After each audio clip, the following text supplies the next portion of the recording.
Well, good evening, Lupus Warriors all around the world, and welcome to another video brought to you by the Lord's Lupus and Support channel. And so on tonight, we're going to take a look at an age-old question. Why does bad things happen to good people? And we're going to take a look at this question as it correlates to grief. During the next couple of videos, I will be doing a series on grieving. And we're going to be talking about the different stages of grief. And so how does this question fit into, the grieving process? Well, first of all, let's unpack what grief is. Grief is extreme sadness due to the experience of loss. That could be loss of a person, loss of a pet, loss of a job, loss of opportunity, loss of oneself, and we'll dig into that later, and also loss of one's health can cause a person to experience grief. If you're someone that's experiencing grief, or you know someone that's experiencing grief, please share this video with them. Please also take a moment to like and share, leave a comment regarding this video. So, grief. When I think about grief, this is just my perspective on it. I think of grief as the brain's defense mechanism. It's the brain's way of helping itself and the body to cope with a situation that could otherwise be very detrimental, that could totally destroy a person, mind, body, and soul. And so the brain's way of coping with it is this defense mechanism, the use of this defense mechanism called grief. As we know, grief comes in several different stages. It does not happen in a specific order at all.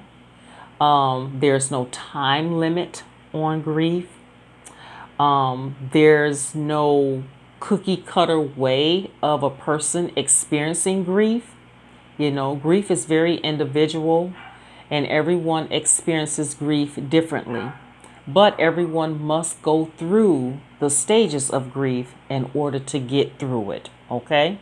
There's no way of skipping a stage and saying, well, I'm just going to experience, like the last video I did, I talked about the first stage of grief being denial. Well, there's no way to just say, I'm just going to experience denial and then I'm going to come out of my grieving process, okay? That's just not going to happen. But I can promise you that, as we go through and we experience grief, it does day by day. It gets a little better and a little better. I can't promise you that going through grief is going to be easy. I can't tell you that you shouldn't grieve or how you choose to grieve. And I definitely can't tell you when you should start or when you should stop grieving. That's not what this video is about. But this video is to help, to help you through and understand the different stages and processes of grief and what's occurring in each stage. So on the last video, we discussed denial as the first stage. Well, tonight we're going to discuss the second stage of grief, which is anger. And so that's why at the beginning I asked you the question, what do you think about, or how does it make you feel when you think about bad things happening to good people? And so in this world today, we can't always expect that, everything good is always going to come towards us and happen to us. And so we have to expect at some time that something that we feel is unjust or unfair will actually occur in our lives. And so how do we handle that? And sometimes we handle it with anger, righteous anger. And anger is a natural emotion. It's not just an emotion for grief, But it's also a natural emotion when something upsets us or when we feel something unjust and unfair is happening to us. But for this video, we're going to talk about the stage of grief as it pertains to being diagnosed with a chronic illness, such as lupus or any autoimmune disease or any serious disease that's going to impact the outcome of your life, that's going to change your life forever and possibly make your life more difficult. You won't be able to do the things that you used to do. And so whenever something like this happens and we're going through that grief stage of anger, it's hard to balance out the darkness and the light of the situation. And what do I mean by that? I mean, it's hard to balance out the emotions of being, trying to stay positive and then dealing with the negativity or the angry feelings. Most of the time, when you're going through the second stage, you'll find that your emotions are being pulled and drawn more towards the negative, the darkness part of it. And you have to get up and you have to fight every day to move towards the light of the situation, to cling to the positivity or having a positive perspective about what has happened to you. And my friend, it's not easy. And so whenever we're going through the second stage of grief, which is anger, the first sign that you're in the second stage of anger is asking, why me? Why did this have to happen to me? Why did God allow this to happen to me? What did I do to deserve this? You may also find yourself making statements like, my life really sucks. Bad things are always happening to me. Or if it wasn't for bad luck, would I have any luck at all? Those are statements that when a person is going through, and trying to balance out the darkness and the light of the situation, they find themselves asking those questions. And you know what? You have every right to ask those questions. You have every right to go through the second stage of grief, which is anger. Because you do feel that what is happening to you or what has happened to you is unfair. It's not right. I'm a good person. Why is this bad thing happening to me? And so whenever we're dealing with, this stage of, the process of the second stage of grief, which is anger, this anger has to be directed at something or someone. And so the first place that it's directed at is self. You get angry with yourself. The anger is projected on to yourself. The second, the second part or the second object that we direct our anger at, sometimes we direct it at God. Like I just said, you may find yourself asking God, why did you allow this to happen to me? You may find yourself going, God, this is unfair. Why are you allowing this to take place in my life? I thought that you loved me, God. I thought that you had a good plan for my life. But here I am today, I'm dealing with this. So sometimes we direct our anger at God. Another way that we direct our anger, we may direct it at our family. You say, for instance, a family member trying to console you and comfort you and, help you to see a different perspective, a more positive perspective. They may tell you, mistakenly, everything is going to be okay. And I really don't feel it's mistakenly, but it may not be what you want to hear at this time. Because to you, your whole world has been turned upside down.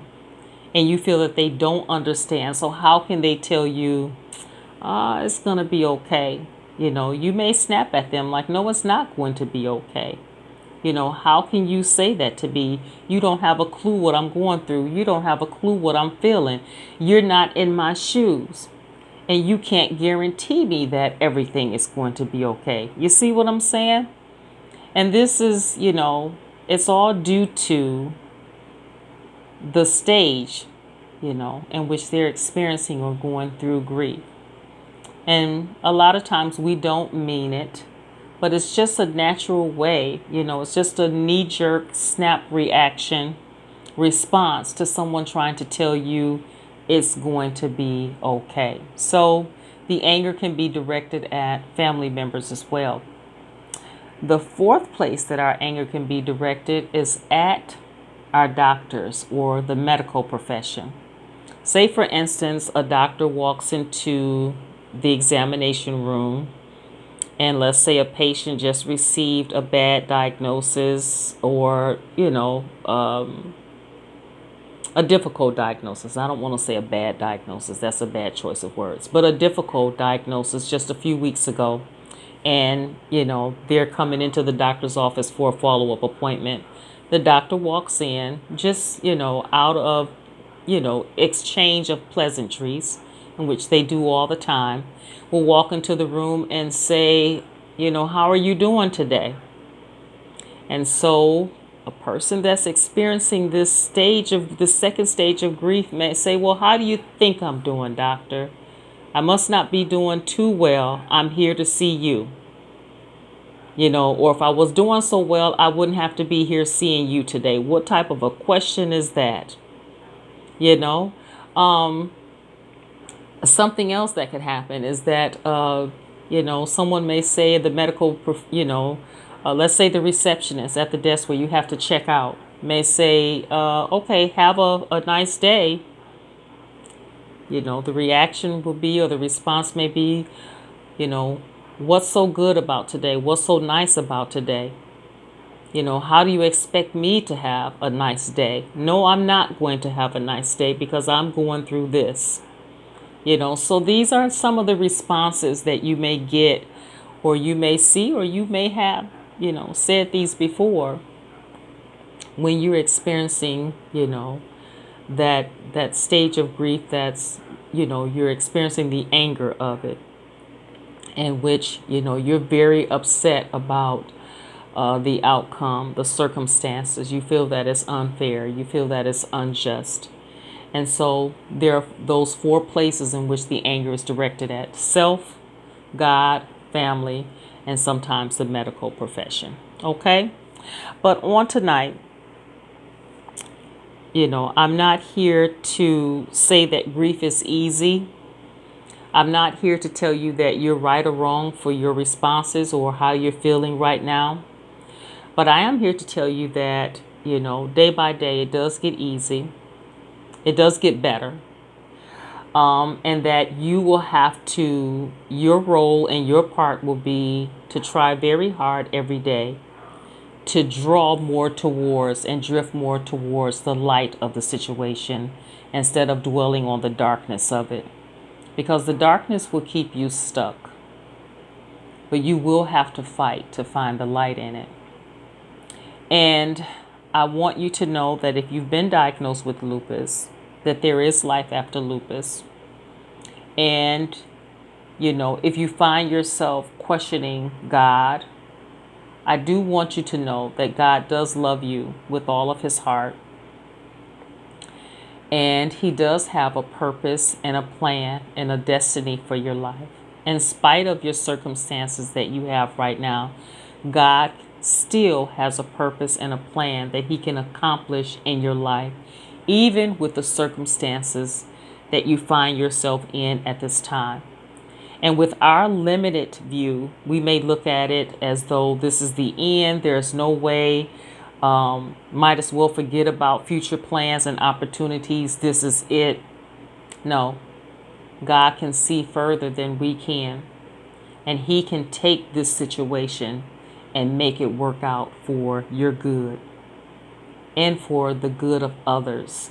That's a part of your life. That's a part of your sphere of influence. Okay? And God can take a little and make much. He can take situations that seem detrimental. I mean, you can read your Bible and you can see many of the people that God used, found themselves in some really, messed up situations, but He brought them through it. And it all worked out for their good and for the good of others that was involved with them. For instance, the story of Joseph. He was in prison. He went through so much, but it was all worked out for his good. The story of Paul, when Paul pleaded 3 times for God to remove this thorn out of his side. And each time God said, "My grace is sufficient for thee." And Paul became one of the greatest writers of the New Testament. Majority of the New Testament was written by Paul. And so this just goes to show you that regardless of what's happening in the physical and the natural, God can take that and He can use that to bless you and many others. Okay? And so don't ever doubt that, that He loves you, because He does. He loves you with all of His heart. And so I just wanted to come on tonight, just to continue this series talking about grief, the different stages, and kind of delving into and, giving some examples and a deeper explanation of the different stages of grief. So on the next video, we're going to be talking about stage number 3, and I hope that you will join me for that. Again, stay encouraged, stay safe, stay strong, and stay blessed. And I will talk to you all soon, my friends, on the next video. Bye for now. Take care, my friends.